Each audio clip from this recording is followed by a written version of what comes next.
To be founded on the rock is to be obedient to His will or to His word.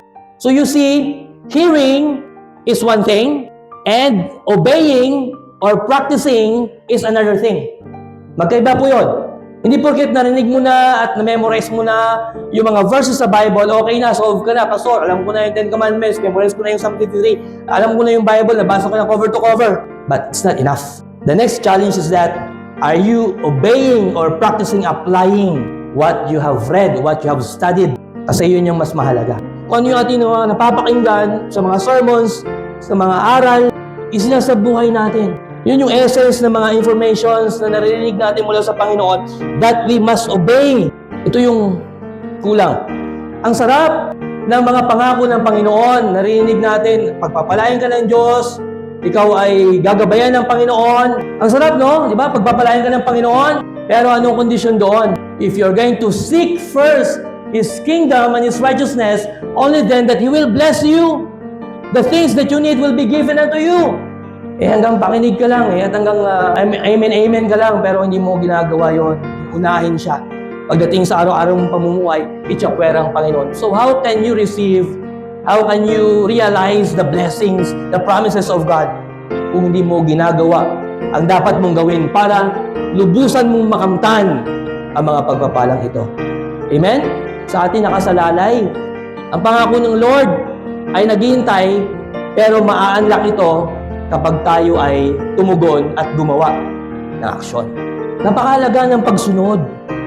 Kasi aanin mo yung kaalaman na ipon mo, mga kaalaman na natutunan mo, kung hindi mo ito ina-apply sa buhay mo. Sayang lang. At ang pagsunod, it is for our own benefit. Dati ang alam ko lang, si Solomon yung pinaka matalinong tao o hari na nabuhay sa balat ng lupa. But later on, nalaman ko rin na siya din pala yung pinaka-mangmang o hangal na haring nabuhay sa lupa. Bakit? Di ba? Sobrang talino niya. Dami niya mga payo, dami niya mga advice. Isa sa mga payo niya, ganito. Proverbs 15:5. Sabi niya, be faithful to your own wife and give your love to her alone. Makapagsalita, kala mo, good boy, no? Pero si Solomon, alam natin, ilan yung babae niya lahat-lahat? 1,000. 700 legal na asawa at 300 mga kabit. Ano nangyari sa kaharian niya? Nawasak. Nagkahati-hati. Dahil yung mga inasawa niya, may mga kanya-kanyang Diyos-Diyosan mula doon sa iba't ibang mga lugar. Dinala ito sa Israel at siyempre inadapt ng mga taong nag-intermarriage na wala ang kanilang kasarinlan sa pagkilala kay Yahweh lamang. Kaya simula after noon ni Solomon, sinundan siya ng ibang mga hari, nawasak at nahati ang kaharian. So, napakahalaga ng pagsunod. We can say here, we can conclude here, through this point, that to obey God's word, it is for our own benefit. It is for our own good. Hindi yan para sa kanino man, kundi para sa ating kabutihan. So, napakahalaga ng pagsunod.